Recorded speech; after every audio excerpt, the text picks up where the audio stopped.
worn around the edges, yet dreaming of vampire strippers, Professor Michael Hedix drove his dilapidated black '85 Buick LeSabre into the parking lot of Tarantula Lils. It was getting late, approaching midnight, and a full moon shone brilliantly overhead like a fluorescent clock. His heart racing with nervous excitement, Michael had decided to risk his good reputation in the academic community for one night at the club that Time magazine had described as the wildest and dirtiest strip club in America.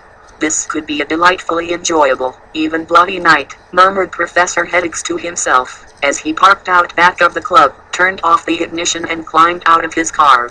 Because of recurring nightmares and severe episodes of depression, he hadn't slept well for days. He thought that he vaguely remembered having taken his medication that morning. Adjusting his bright red tie, he walked toward Tarantula Lils, the new topless bottomless nightclub on the corner of Oakey and Western Avenue in industrial Las Vegas. Though not difficult to find, this club, a hangout for dealers, prostitutes, gangbangers, and real estate salesmen, was one most people avoided like the plague. It was said that packs of hungry dogs roamed the streets adjacent to the club.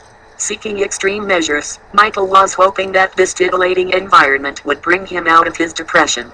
Tonight, the professor noted that the blood-red moon hung seemingly suspended a few feet from the furiously blazing neon sign that for miles around served as the club's landmark.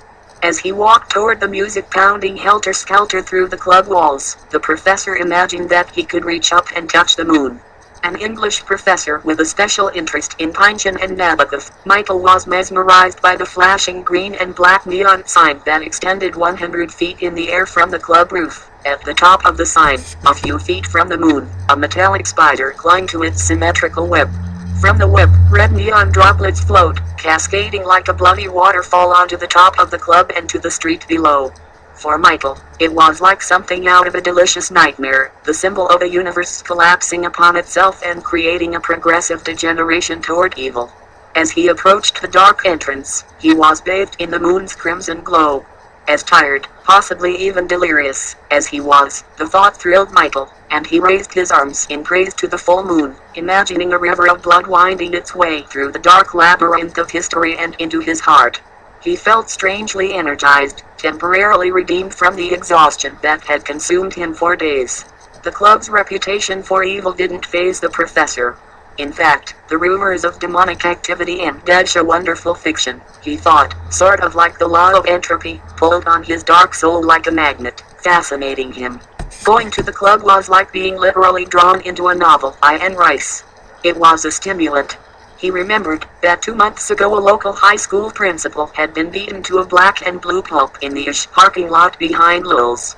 The principal's nude body had been found one morning in a green and black dumpster just beyond the rear door. The man's body had been mutilated, the face an unrecognizable puzzle of slashes, double puncture marks extending from head to foot.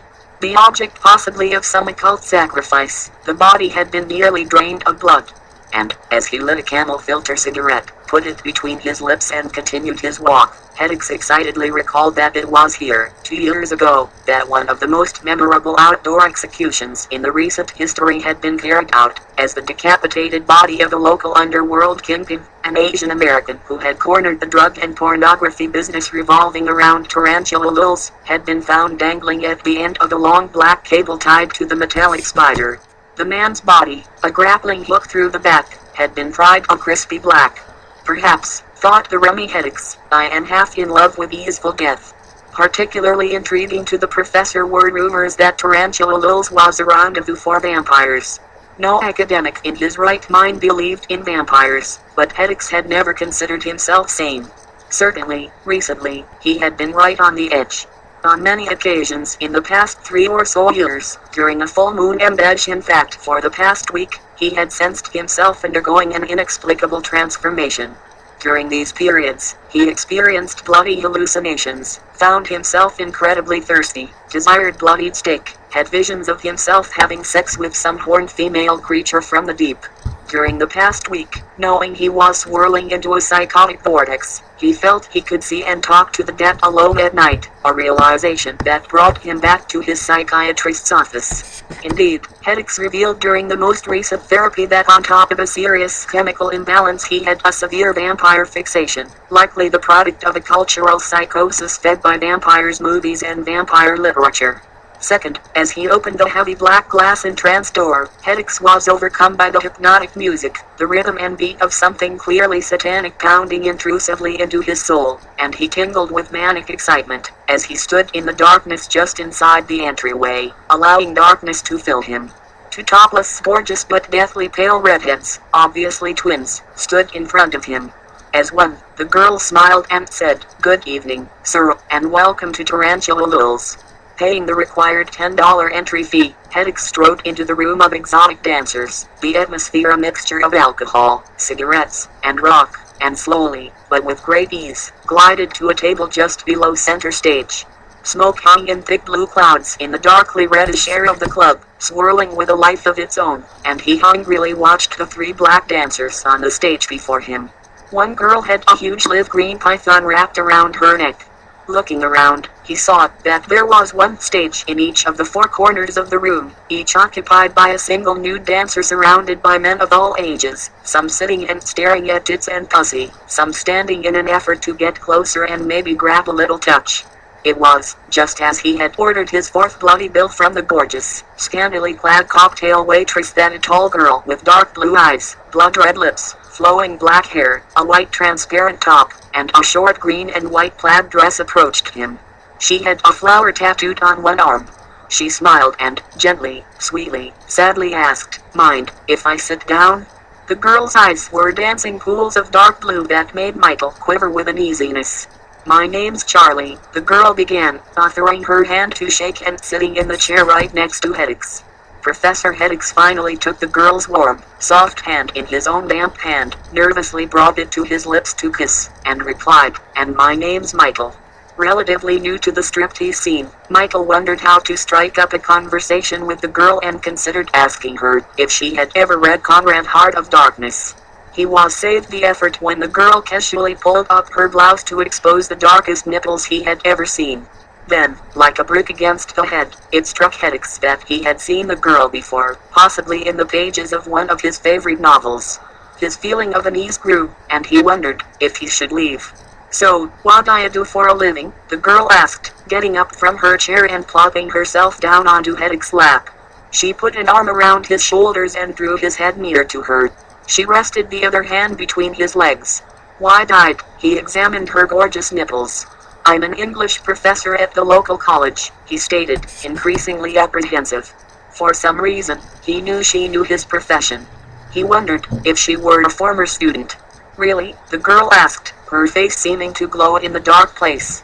"Oh, my, how interesting." At that moment, smiling, curious, she made Michael think of medieval paintings of angels, and Michael didn't believe in angels. The two of them said nothing for the next 5 minutes. Fighting extreme nervousness, the result no doubt of fatigue and failure to stay on top of his medications, he stroked her hair and occasionally touched a nipple with his tongue, attempting to generate euphoria within himself. She giggled in turn and gently massaged him. "Relax," she whispered. "So where have I seen you before?" Hedix stuttered, breaking the silence. Her presence was still unsettling, and he was now starting to sweat. "You look familiar. Where do you think you've seen me before, stud?" Charlie responded, playfully, almost knowingly. "How about at church?" he tried to joke, his heart racing. "That old Pentecostal thing on the corner of Bruce and Lamb." "Well," began Charlie, laughing, "I may go to church from time to time, but I ain't Pentecostal. How about in a Saturday evening bowling league?" Michael teased again, hoping to make himself relax. "You kidding?" came the amused response. "Only morons bowl." "True," said Hedix, intrigued by the girl's quickness. "How about the bookstore? Did you work in a bookstore? Maybe an adult bookstore?" "No books for this chick," said Charlie. Smiling, Michael played his trump card of, "How about in my dreams ... or would it be your dreams? Did I see you in last night's dream?" Obsessed with nightmares as with vampires, Michael was sure of the answer. The long stunned silence, the widening shock in the girl's eyes, suggested to the professor that he had struck pay dirt.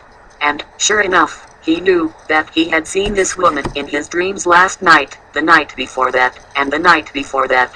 His blood froze as he finally recognized her by her gentle dark eyes, her long raven hair, her flower tattoo, and her dark nipples.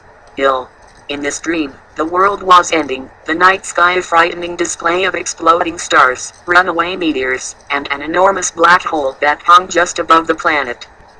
The overriding fear was that the sun was going to explode.